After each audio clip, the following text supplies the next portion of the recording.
बिस्मिल्लाहिर्रहमानिर्रहीम। अस्सलाम वालेकुम डियर स्टूडेंट्स। बेटा लास्ट टाइम हम लोगों ने series and parallel combination of resistors को डिस्कस किया था, जिसमें हम लोगों ने ओहम्स लॉ के अकॉर्डिंगली उसको ले गए। हम लोगों ने सारी उसके अंदर जो डिटेल्स हैं वो डिस्कस की थी। तो बेटा आज जो टॉपिक मैं यहाँ पे स्टार्ट करने वाला हूँ that is basically resistance and resistivity. तो ज़रा इसको थोड़ा सा हम लोग ऑब्ज़र्व कर लेते हैं कि रेजिस्टेंस एंड रेजिस्टिविटी में क्या फ़र्क है। अब बेटा रेजिस्टेंस सबसे पहले अगर हम देखें तो व्हाट इज़ रेजिस्टेंस। तो रेजिस्टेंस की अगर हम डेफिनेशन को फोकस करते हैं तो हमें पता लगता है कि resistance is basically opposition offered by the conductor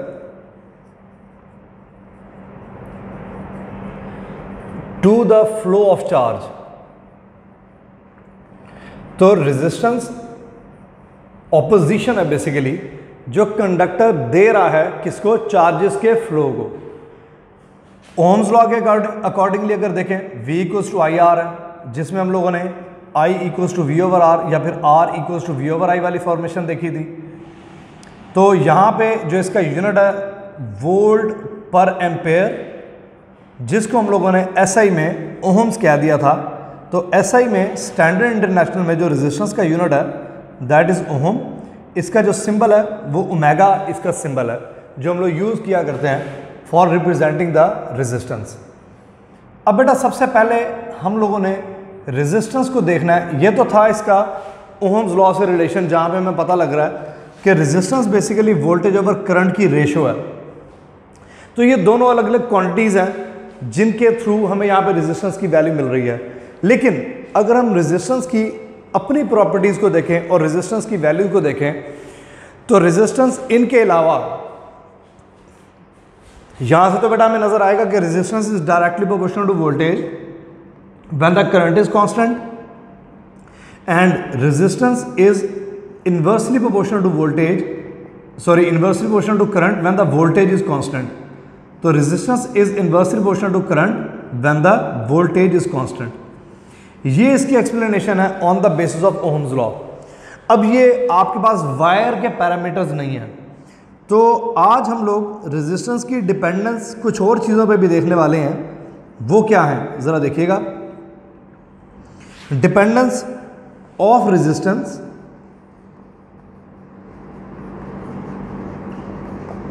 in terms of physical properties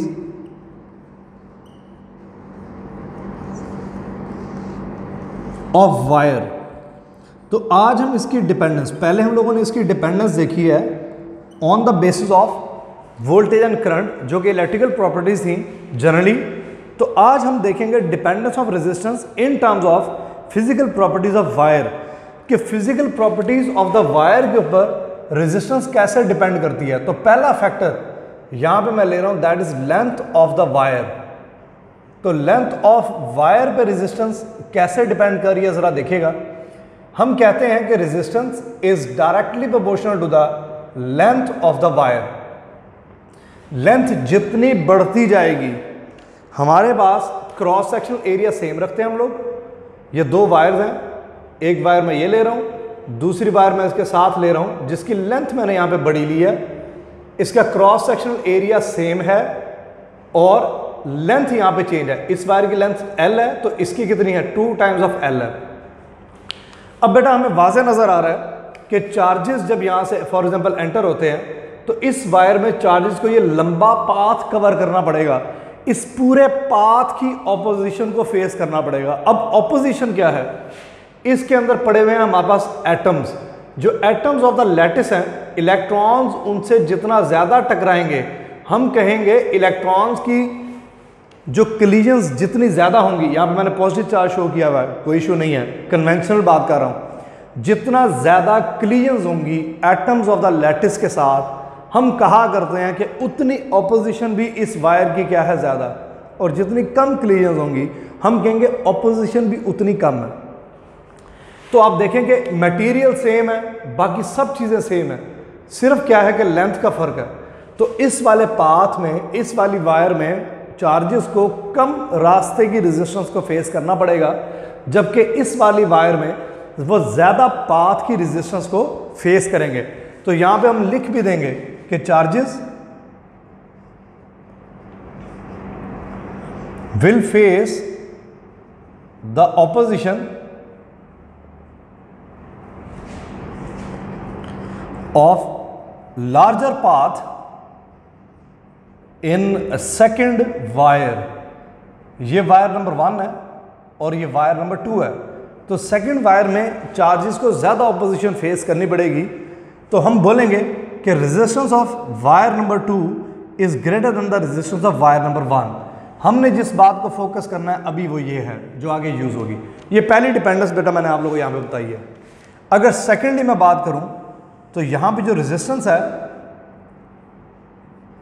ये एरिया ऑफ क्रॉस सेक्शन के साथ इसका क्या ताल्लुक है। अब area of cross section of the wire का मतलब है उसकी मोटाई कितनी है। अब हम दो वायर्स लेते हैं, एक वायर हमारे पास कम एरिया वाली लेंगे, लेंथ बेटा सेम रखनी है, और एक वायर हम लेंगे ज़्यादा एरिया वाली। इसका एरिया A1 है और इसका area of cross section A2 है। और साथ ही हम लोग बताएंगे कि सेम अमाउंट ऑफ चार्ज है, सेम अमाउंट ऑफ चार्ज है जिसने यहां से पास करना है, एक दूसरा सेम लेंथ ली गई है। आप लोग देख सकते हैं डायग्राम में भी कि we have taken same length of the two conductors. अब आप लोग जरा ऑब्जर्व करें कि जब चार्ज ने गुजरना है इस वायर में से, वायर नंबर 1 में से, तो चार्ज के गुजरने का रास्ता कम है, कम चार्ज आपके पास यहां से गुजर पाएगा इजीली, मतलब चार्ज यहां से मुश्किल से गुजरेगा। दूसरी वायर में देखें तो उतने ही चार्ज के लिए नंबर ऑफ इलेक्ट्रॉन्स या नंबर ऑफ चार्ज कैरियर्स तो सेम है, और दूसरी वायर में से चार्ज के गुजरने के लिए रास्ता ज़्यादा है। तो जब रास्ता बड़ा मिल रहा है चार्जेस को गुजरने के लिए, तो ऑब्वियस सी बात है कि चार्जेस को ऑपोजिशन भी फेस कम करनी पड़ेगी। तो ये वायर नंबर 1 है, ये वायर नंबर 2 है। तो हम यहाँ पे बता देंगे as area of cross section of wire 2 is greater than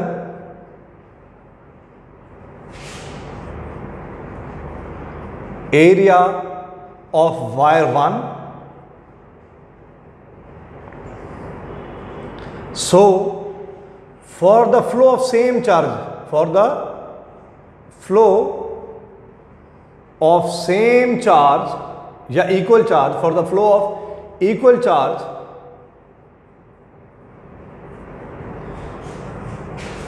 wire 2 will provide smaller opposition, come opposition देगी as compared to wire 1। wire 1 के मुकाबले में wire 2 जो है बेटा वो कम opposition देगी, क्योंकि एरिया गुजरने के लिए वायर 2 में चार्जेस को क्या मिल रहा होगा, ज़्यादा। तो यहां पे हम क्या बताएंगे, कह देंगे कि resistance is inversely proportional to the area of cross section. Resistance is inversely proportional to area of cross section. याद रखिएगा मैं सिर्फ पैरामीटर्स ऑफ वायर ले रहा हूं, जो एक्सटर्नल कंडीशंस हैं जैसा कि टेम्परेचर हो गया, अभी हम यहां पे उसकी डिपेंडेंस नहीं देख रहे। अभी हमने डिपेंडेंस सिर्फ दो चीज़ों पे देखी है, एक लेंथ ऑफ द वायर पे और एक एरिया ऑफ क्रॉस सेक्शन पे। तो ये इक्वेशन नंबर 2 इसका नाम रखें, और इस इक्वेशन को आप कहें इक्वेशन नंबर 1। इक्वेशन तो नहीं है, प्रोपोर्शनैलिटी है। तो कंबाइनिंग 1 और 2, नेक्स्ट स्टेप में हम क्या करेंगे जी, combining 1 and 2 equations we get, हमें क्या मिलता है यहां से कि R is proportional to L/A। अब बेटा ये प्रोपोर्शनैलिटी है, इक्वालिटी नहीं है। इक्वालिटी में लाने के लिए हम लोग यहाँ पे एक कांस्टेंट ऑफ प्रोपोर्शनैलिटी लाएंगे। वो कांस्टेंट ऑफ प्रोपोर्शनैलिटी जो है इसका नाम क्या होगा, ये अब एक नया टर्म यहाँ पे हमारे सामने आने वाली है कि कांस्टेंट ऑफ प्रोपोर्शनैलिटी जो यहाँ पे हम लेके आ रहे हैं, इसका नाम है रेजिस्टिविटी। इसका नाम क्या है, रेजिस्टिविटी। अब ये क्या है ज़रा देखिएगा। तो प्रोपोर्शनैलिटी को इक्वालिटी में जब कन्वर्ट किया मैंने तो R equals to rho into L over A। अब इसमें जो रो हमें नज़र आ रहा है this is basically the resistivity of the wire. इसका नाम है रेजिस्टिविटी ऑफ द वायर। अब हम यहां से अगर इसकी वैल्यू देखें तो rho equals to R into A over L। अब मैं यहां पे सबसे पहले आप उसका यूनिट बताता चलूं। हमारे पास रेजिस्टेंस अगर 1 ओम है, एरिया हमारे पास 1 मीटर स्क्वायर है और लेंथ अगर हमारे पास 1 मीटर है तो बेटा मीटर स्क्वायर से मीटर कैंसिल हो जाएगा और यहां पे इसका यूनिट बनेगा ओम मीटर, जो कि इसका SI यूनिट है। तो SI unit of resistivity is ohm metre and resistivity is defined as resistance of metre cube of a substance.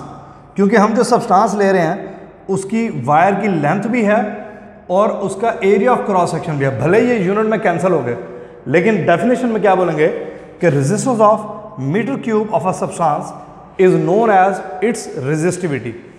अब रेजिस्टिविटी और रेजिस्टेंस का बेटा यहाँ पे हम लोगों ने फ़र्क देखना है कि रेजिस्टिविटी और रेजिस्टेंस का फ़र्क क्या है। तो एक मेजर फैक्टर मैं यहाँ पे आप लोग बताऊंगा जिससे हमें ये बड़ी अच्छी तरह समझ आ जाएगा कि रेजिस्टिविटी और रेजिस्टेंस का क्या डिफरेंस बन रहा है। तो बेसिकली बेटा जो रेजिस्टेंस है, रेजिस्टेंस जो है इसके बारे में मैं कहूंगा कि resistance is the property of a particular wire. ये खास वायर की प्रॉपर्टी है। आप लोग जरा नोट कर लें बेटा इस बात को कि देखो ये वायर की लेंथ पे भी डिपेंडेंट है और वायर के एरिया पे भी डिपेंडेंट है। आगे जाके हम देखेंगे टेम्परेचर डिपेंडेंट भी है। तो ये पर्टिकुलर वायर के ऊपर डिपेंड करती है। वायर को आप बड़ा कर दें या वायर आप छोटी कर दें, मोटी कर दें, तो उसकी रेजिस्टेंस बदल जाएगी। बट रेजिस्टिविटी ये आपके पास इन फैक्टर से चेंज होने वाली नहीं है। Resistivity is the property of material of the wire. तो रेजिस्टिविटी डिपेंड करती है उस खास मटेरियल पे जिसकी हम लोग बात कर रहे हैं। तो ये पहली डिपेंडेंस भी आ गई। आप इस हेडिंग का नाम रख देते हैं कि रेजिस्टिविटी, डिपेंडेंस ऑफ रेजिस्टिविटी में आप लोग कह देंगे कि डिपेंडेंस ऑफ रेजिस्टिविटी में सबसे पहली चीज है मटेरियल ऑफ द वायर। तो हम यहां पे क्या कह सकते हैं? हम कह सकते हैं जी डिपेंडेंस ऑफ रेजिस्टिविटी की जब हम बात करते हैं तो इसके अंदर जो पहला पैरामीटर है वो क्या है? That is nature of material, कि मटेरियल किस तरह का है। Nature of material of wire. तो बेटा जैसा नेचर होगी वैसी ही उसकी रेजिस्टिविटी होगी। For example silver and copper are very good conductors. आप टेबल में देखें क्यों गुड कंडक्टर्स हैं? क्योंकि इनकी रेजिस्टिविटी की वैल्यू बहुत कम है, because of their low resistivity.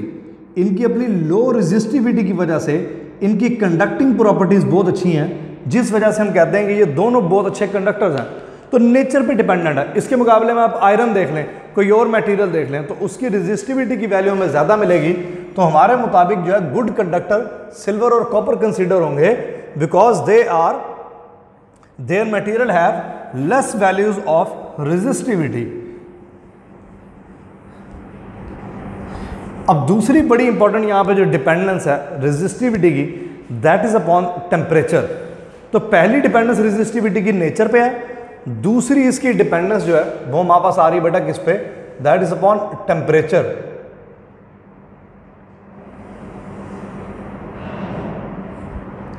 अब टेम्परेचर पे इसकी डिपेंडेंस दो तरह की हो सकती है।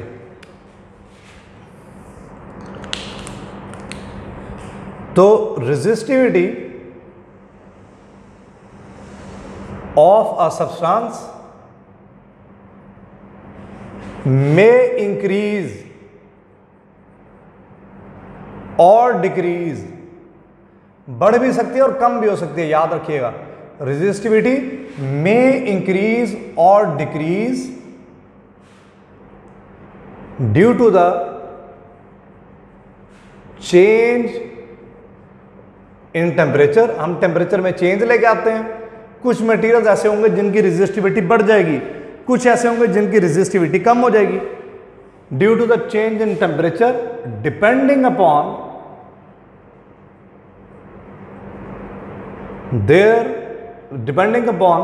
The nature of material. अब इसकी चेंज इन टेम्परेचर के साथ क्या रिलेशन बनता है, ये बेटा अभी हम डिटेल से इंशाल्लाह यहां पे डिस्कस करते हैं कि what is the relation of resistivity with the change in temperature. तो रेजिस्टिविटी का जो टेम्परेचर के साथ चेंज है, हम उस तक जाने के लिए पहले देखेंगे कि मटेरियल की रेजिस्टेंस कैसे बदलती है। तो रेजिस्टेंस कैसे बदलती है ये ज़रा हम यहाँ पे ऑब्जर्व करते हैं।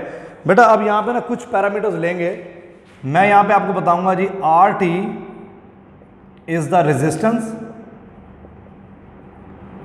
एट टेम्परेचर टी, कोई भी टेम्परेचर है अबव और बिलो ज़ीरो, आर टी उस टेम्परेचर पे उसकी रेजिस्टेंस ली जा रही है, ये टी पे।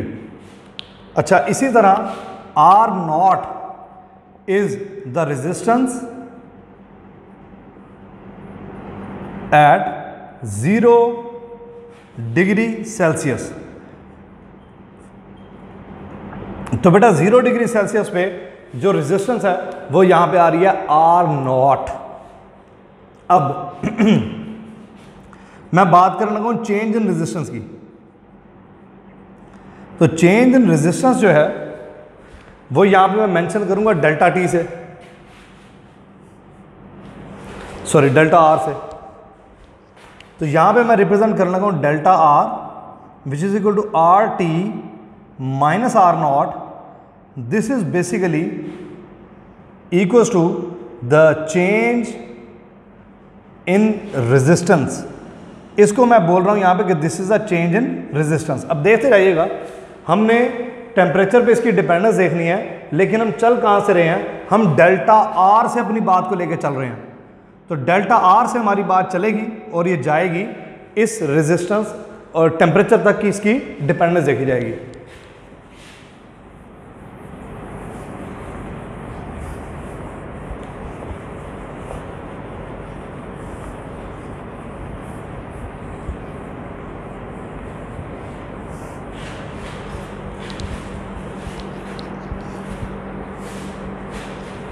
अब बेटा यहाँ पे बड़ा इंपॉर्टेंट एक फैक्टर आ रहा है जो मैं आपके सामने मेंशन करूंगा।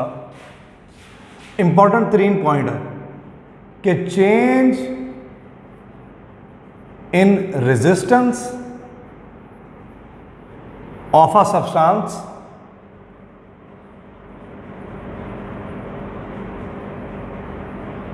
इज कंसीडर्ड, इज बल्कि कंसीडर क्या करते हैं, आता है, is linear change in resistance of a substance with change in temperature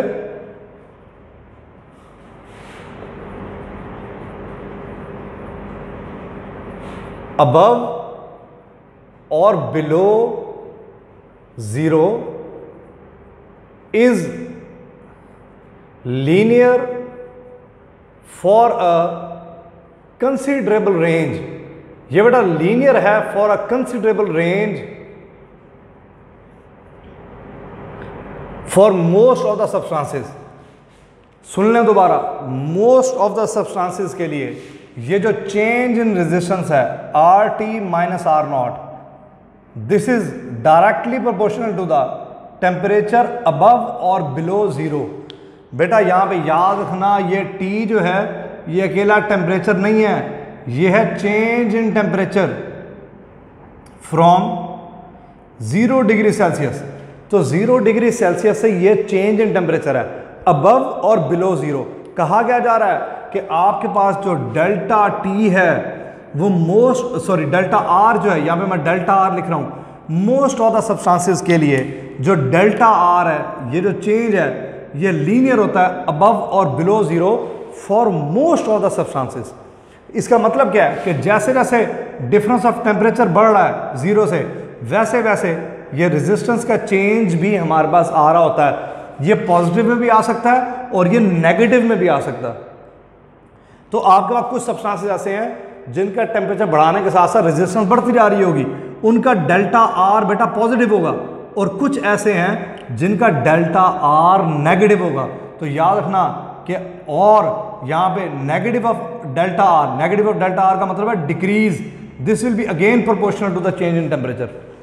कुछ सब्सटेंसेस ऐसे हैं जिनका डेल्टा आर आपके पास क्या आ रहा होगा, नेगेटिव। इसका मतलब क्या होता है कि टेम्परेचर बढ़ने के साथ साथ ये रेजिस्टेंस कम होना शुरू हो जाती है, लेकिन बेटा ये पूरा का पूरा चेंज, ये पूरा का पूरा चेंज प्रोपोर्शनल रहता है किसके, टी के। तो ये चेंज हमारे पास अगर पॉजिटिव में भी आ सकता है और नेगेटिव में भी आ सकता है। नेगेटिव में आ रहा होगा तो हम बोलेंगे कि डेल्टा टी जो है वो हमारे पास नेगेटिव में है, लेकिन रहेगा इसके प्रोपोर्शनल। तो कुछ सब्सटेंसेस के लिए डेल्टा आर की वैल्यू पॉजिटिव होगी, कुछ सब्सटेंसेस के लिए डेल्टा आर की वैल्यू नेगेटिव भी हो सकती है। सो इट डजंट मीन कि आपके पास इसकी जो वैल्यू है वो सिर्फ हमेशा इंक्रीज होगी, डिक्रीज भी हो सकती है, लेकिन लीनियरली डिक्रीज होगी। टेम्परेचर बढ़ता जा रहा है तो उसके साथ साथ आपके पास डेल्टा आर जो है वो नेगेटिव में बढ़ रहा होगा। यहाँ पे पॉजिटिव में भी बढ़ सकता है, नेगेटिव में भी बढ़ सकता है। पॉजिटिव में बढ़ने का मतलब क्या होगा कि आपके पास पहले यहाँ पे 10 था, आपने टेम्परेचर बढ़ाया ये 20 हो गया, आपने टेम्परेचर और बढ़ाया ये 30 हो गया। इसी तरह आपके पास अगर ये डिफरेंस नेगेटिव वाले के लिए मैं बताने लगा हूँ, अगर ये डिफरेंस हमारे पास 10 का है, टेम्परेचर बढ़ा तो डिफरेंस यहाँ पे आपके पास ये जो ये वैल्यू कम होगी, तो आपको ये जो डिफरेंस है वो नेगेटिव में आना शुरू हो जाएगा। फॉर एग्जांपल 0 डिग्री सेल्सियस पे अगर मैं कहता हूँ उसकी रेजिस्टेंस आपके पास 0 डिग्री सेल्सियस पे 100 है और किसी खास टेम्परेचर टी पे उसकी वैल्यू आप ले लें 1000, तो जैसे ही ये 100 से 200 जाएगा, ये 1000 से हमारे पास कम होगी, तो हम वो फिर नेगेटिव आर के साथ उसका रिलेशन इस तरीके से देखने लग जाएंगे कि नेगेटिव आर में ये वैल्यू बढ़ती जा रही होगी। क्यों? क्योंकि आपका उतना ही डिफरेंस इनमें ज्यादा आता जा रहा होगा। इन्वर्स रिलेशन नहीं बनाएंगे, यहाँ पे रखेंगे उसको लीनियरी, लेकिन हम लोग ये कह देंगे कि आपके पास ये नेगेटिव में भी आ सकता है, नेगेटिव में भी आना शुरू हो जाएगा। तो वो ऐसे सब्सटेंसेस होंगे जिनके लिए टेम्परेचर बढ़ाने के साथ साथ जो आर टी की वैल्यू है वो कम होना शुरू हो जाएगी। ठीक है, तो आर टी की वैल्यू जब कम हो रही होगी, फॉर एग्जाम्पल अगर 0 डिग्री सेल्सियस पे हमारे पास किसी सब्सटेंस की वैल्यू थी 1000 और उससे तो हमारे पास आर टी की वैल्यू थी 500, तो 500 माइनस 1000 यहाँ पे चेंज आ रहा था -500 का। जब और आगे जाएंगे तो चेंज -500 से ज़्यादा हो गया, कितना हो जाएगा -400, क्योंकि ये और कम हो गया। फिर -300, फिर आपके पास ये हो जाएगा -200, फिर आपके पास ये हो जाएगा -100। तो वहाँ पे क्या बोलोगे कि डेल्टा आर नेगेटिव में बढ़ता जा रहा है। तो मैंने वो ग्राफ बना के दिखाया, यहाँ पे आपको इन्वर्स रिलेशन ना दिखेगा इसका। तो ये आप लोगों को पहला जो इंपॉर्टेंट फैक्टर है वो ये नज़र आएगा कि R T minus R naught is direct proportional to T. इसी तरह ये जो चेंज इन रेजिस्टेंस है R T minus R naught, this is also directly proportional to the R naught. R naught के प्रोपोर्शनल होने का क्या मतलब हुआ? कुछ सब्सटेंसेस बेटा ऐसे होंगे जिनका आर नॉट पहले से ही ज़्यादा होगा। तो जब आप आर टी लेंगे, हम दो सब्सटेंसेस लेते हैं, मैं आपको एग्जांपल देता हूं। एक का आर नॉट है 10 ओम्स, मैंने आर टी जो है ये 0 डिग्री सेल्सियस पे लिया, मैं उसका ले लेता हूं R resistance at 100 degree Celsius, वो हो जाती है हमारे पास 100 ओम्स। अब एक ऐसा सब्सटेंस है 10 टन बढ़ गई, एक ऐसा सब्सटेंस है जिसका आर नॉट जो है वो पहले से ही 100 है, तो उसका आर 100 जो है वो हमारे पास हो जाएगा 1000 ओम्स। तो बेटा यहां डिफरेंस देख लें, यहां पे डिफरेंस आ रहा है 900 का और यहां पे डिफरेंस सिर्फ कितना आ रहा है 90 का।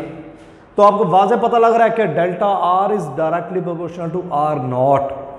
जितना हमारे पास ये वैल्यू बढ़ती जाएगी, आर नॉट जितना ज़्यादा होगा उतना ही उसकी रेजिस्टेंस में चेंज भी ज़्यादा आता होता है। तो ये दो बातें यहाँ पे मैंने आपके सामने लिख दी हैं। अब अगर मैं इन दोनों बातों को कंबाइन करता हूँ तो ज़रा देखिएगा क्या वैल्यू बनती है यहाँ पे। इन दोनों वैल्यूज़ को कंबाइन किया जाए, इन दोनों प्रोपोर्शनैलिटीज़ को इकट्ठा करता हूँ तो मैं लिखूंगा R T minus R naught is directly proportional to R naught and T, where T is the change in temperature. बार बार बता रहा हूं, क्यों? क्योंकि ये टी जो है, चाहे आप इसको केल्विन में लो चाहे आप सेल्सियस में लो, आंसर सेम आएगा। डेल्टा टी चाहे केल्विन में लिया जाए चाहे सेल्सियस में लिया जाए, वैल्यू बराबर आती है। तो ये अकेला टेम्परेचर नहीं है, मैंने लिख दिया this is the change in temperature from 0 degree Celsius. अच्छा जी, अब इन दोनों बातों को जब आप कंबाइन कर देते हो तो ऑब्वियस ही बात है, यहाँ पे प्रोपोर्शनैलिटी की बजाय इक्वालिटी आनी चाहिए, और इक्वालिटी लाने के लिए यहाँ पे जो कांस्टेंट आता है, दिस कांस्टेंट इज अल्फा। ये प्रोपोर्शनैलिटी का साइन है और ये अल्फा है, तो alpha into R naught into T, और या फिर हम क्या कह सकते हैं कि alpha is equal to R T minus R naught over R naught into T. अब बेटा अगर आप ऑब्जर्व कर लो तो ये वाला जो फैक्टर है ना, change in resistance over resistance at 0 degree Celsius, इसको आप लोग फ्रैक्शनल चेंज इन रेजिस्टेंस भी कह सकते हैं। ये आपका पूरा का पूरी टर्म ये फ्रैक्शनल चेंज इन रेजिस्टेंस भी कहलाती है। तो अगर आप ये नीचे जब आर नॉट से डिवाइड हो रहा है तो दो बातें मैं यहां पे लिख सकता हूं अल्फा को डिफाइन करने के लिए। अगर अल्फा को डिफाइन करते हैं तो we can write it as fractional change in resistance per kelvin, per kelvin कह दें और डिग्री सेल्सियस कह दें, बात सेम रहेगी, क्योंकि नीचे टी नहीं है बेटा, डेल्टा टी है। नीचे क्या है? Delta T.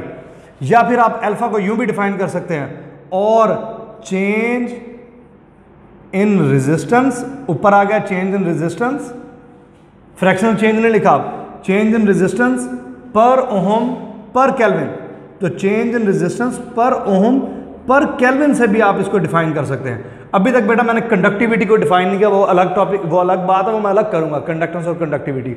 तो यहां पे देखें अगर आप, तो चेंज इन रेजिस्टेंस पर ओहम पर केल्विन भी कहला सकता है। क्यों? क्योंकि ऊपर आपके पास डेल्टा आर आ रहा है, नीचे आ रही है रेजिस्टेंस भी और टेम्परेचर भी।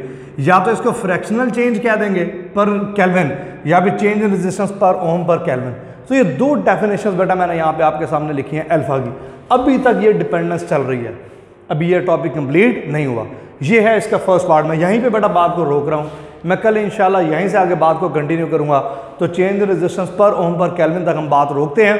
इसकी अल्फा की जो आगे ग्राफ्स हैं रेजिस्टिविटी का टेम्परेचर के साथ, और इसकी जो अल्फा की डिपेंडेंस है और अल्फा की वैल्यूज़ हैं, ये मैं आप लोगों के साथ, इसकी टाइप्स, ये मैं आपके साथ नेक्स्ट लेक्चर में शेयर करूँगा। तो बेटा तब तक के लिए अपना ख्याल रखिएगा और इसको तैयार कर लीजिएगा। अल्लाह हाफिज़।